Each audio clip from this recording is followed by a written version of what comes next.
ሰላም ጤና ይስጥልኝ።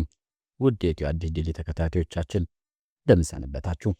ዛሬ በሀገራችን ሰሞኑን አነጋጋሪ አጀንዳ በሆነው የፌዴራል ፖሊስ ለሕዝብ ተወካዮች ምክር ቤት ባቀረበው እጅግ አስደንጋጭ የሙስናና የዝርፊያ ሪፖርት ዙሪያ ዝርዝር መረጃዎችን ይዘንላችሁ ቀርበናል።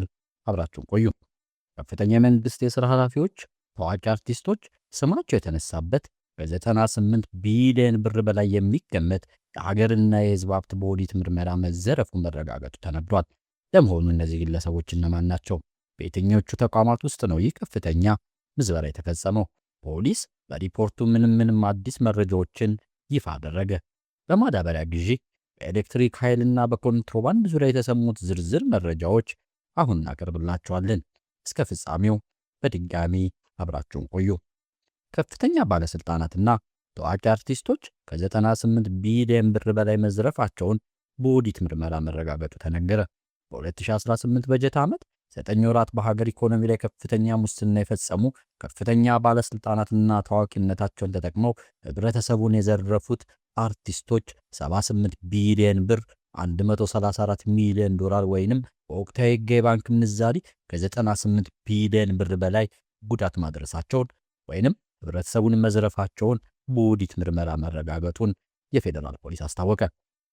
ኢትዮጵያ ፌዴራል ፖሊስ ይህን ያስታወቀው የ2018 በጀት ዓመት የ9 ወራት ዕቅድ አፈጻጸምን ለሕዝብ ተወካዮችና ሕግ የፍትህ ጉዳዮች ቋሚ ኮሚቴ በሚያዝያ 21 ቀን 2018 ዓ.ም ሲያቀርብ ነው።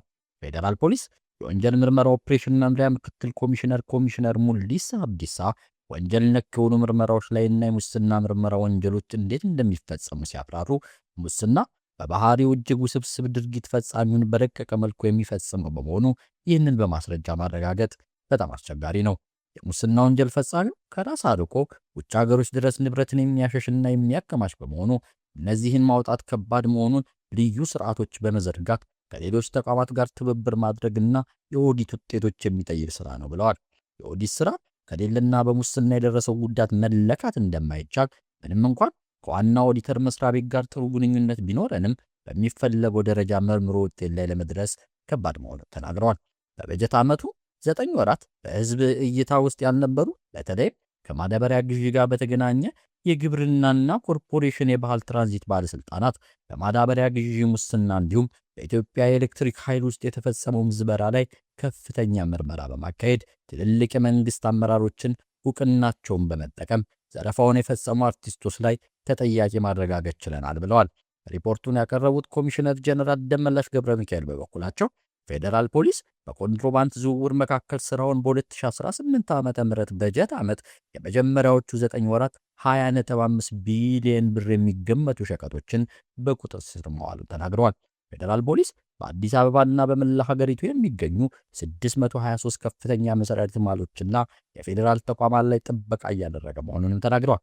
የመንገድ ላይ ዝርፊያ በዚህ ዓመት በከፍተኛ ሁኔታ ቀንሷል ያሉት ኮሚሽነሩ ያም ሆኖ ሙከራዎች አሁንም መቀጠላቸውንና በ2017 ዓ.ም በ251 ተጠርጣሪዎች የተያዙ ሲሆን በ2018 ዓ.ም 9 ወራት 64 በመንገድ ላይ ዝርፊያ ተጠርጣሪዎች መያዛቸውን ገልጸዋል። በጦር መሳሪያ ዝውውር ከኤርትራ ወደ ኢትዮጵያ ገብቶ በትግራይ በኩል ለጽንፈኛ ቡድኖች ሊተላለፍ የነበረው ከ56000 በላይ ጥይትና ከ241 በላይ መሳሪያ ተይዟልም ብለዋል። በድንበር ዘለል ወንጀሎች በ9 ወራት በኮንትሮባንድ 330፣ በአደንዛዥ ዕፅ 59፣ በሕገ ወጥ ሰዎች ዝውውር 59፣ በሕገ ወጥ ጦር መሳሪያና በሕገ ወጥ የገንዘብ ዝውውር 200 ሰዎችን በአጠቃላይ 751 ሰዎች ተጠርጥረው መያዛቸውንም ተናግረዋል። በፌዴራል ዋና ዋና መንገዶች በተደረገ ቁጥጥር የሥራ ደንብ ተላልፎ በኮድ የተቀጡ አሽከርካሪዎች 7686፣ ከመናኸሪያ ውጭ ሲያሽከረክሩ የተገኙ 2408፣ ያለመንጃ ፍቃድ ሲያሽከረክሩ የተገኙ 22፣ ላልተፈቀደ አገልግሎት ተሽከርካሪ ሲጠቀሙ የተገኙ 45 ሰዎችን ጨምሮ በአጠቃላይ 11555 ሰዎች ላይ የደንብ ማስከበር ሥራም ሰርተናል ብለዋል።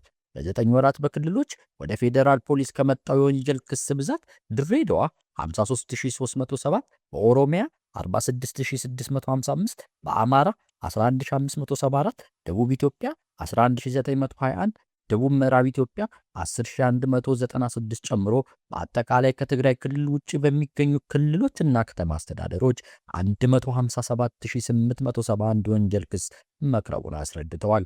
በ2018 ዓ.ም ከተመዘገቡ የወንጀል አይነቶች መካከል በአካል ጉዳት ላይ ማድረስ 12433፣ ማህበራዊ ነክ ወንጀሎች 11462፣ ሌብነት 10673፣ ደንብ መተላለፍ 10549፣ አደገኛ ቦዘኔ 3822፣ ሆነ ብሎ ሰው መግደል 1867፣ እምነት ማጉደል 229፣ ማታለልና ማጭበርበር 2574፣ የኢኮኖሚ ወንጀሎች 6324፣ አደገኛ ወንጀሎች 8483 መመዝገባቸውን ሪፖርቱ ያስረዳል።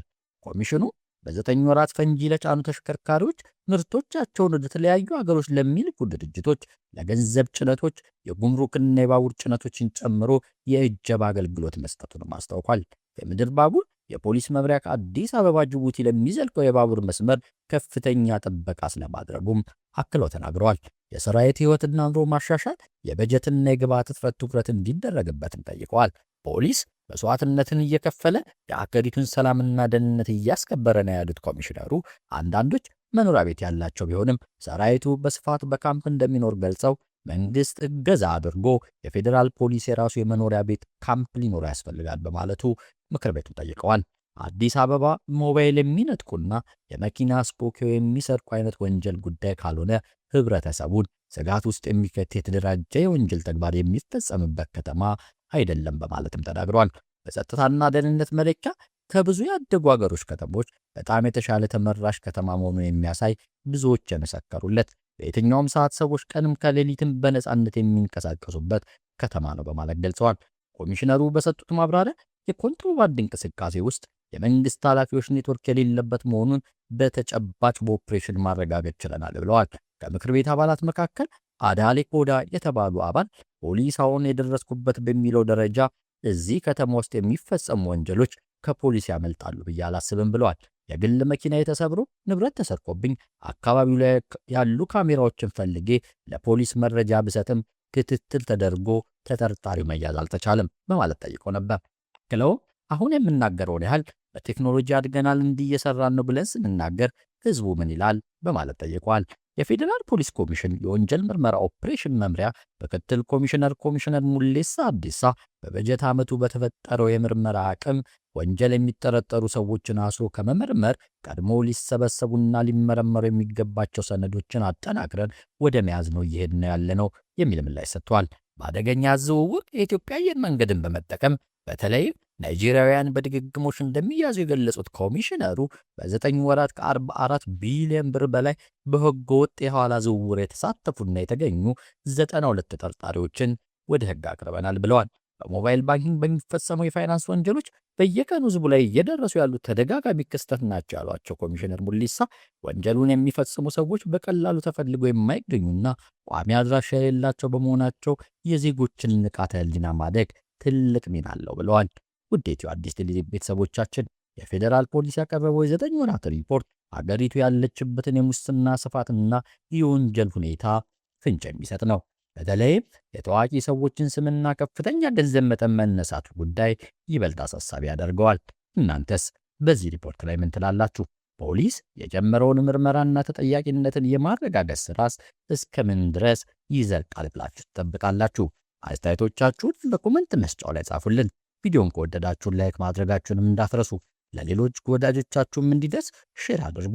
አዳዲስና ወቅታዊ መረጃዎችን በፍጥነት እንዲደርሷችሁ ደግሞ ቻናላችንን ሰብስክራይብ በማድረግ ቤተሰብ ይሁኑ። ኢትዮ አዲስ ዴይሊ ነበርን። ሰላም ለኢትዮጵያ። ቸር ሰንብቱ።